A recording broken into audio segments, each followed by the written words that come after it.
নমস্কার বন্ধুরা, আমি শিবাজি রুদ্রপাল। আপনারা দেখতেই পাচ্ছেন এখানে আমাদের ভারতের শ্রদ্ধেয় প্রধানমন্ত্রী শ্রী নরেন্দ্র মোদীজি এখানে আসছেন সেই 14ই মার্চ।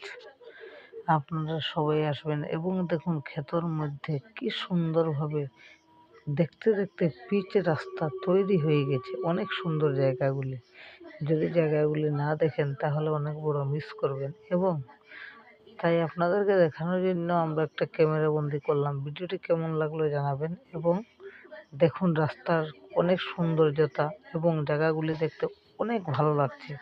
তাই বিকালবেলায় একটু ক্যামেরা বন্দি করলাম আপনাদের জন্য। কে কোথা থেকে দেখছেন কমেন্ট করবেন। এবং দেখতেই পাচ্ছেন কত সুন্দর, অনেক বড় জায়গা, মাঠের মতো, সেই বাইপাস সংলগ্ন এলাকা, আইএসপিটির পাশাপাশি জায়গাটি অনেক সুন্দর। রামনগর আপনারা দেখতেই পাচ্ছেন। শুধু আপনাদের জন্য ভিডিওটি বন্ধুরা, দেখুন অপূর্ব দৃশ্যটি।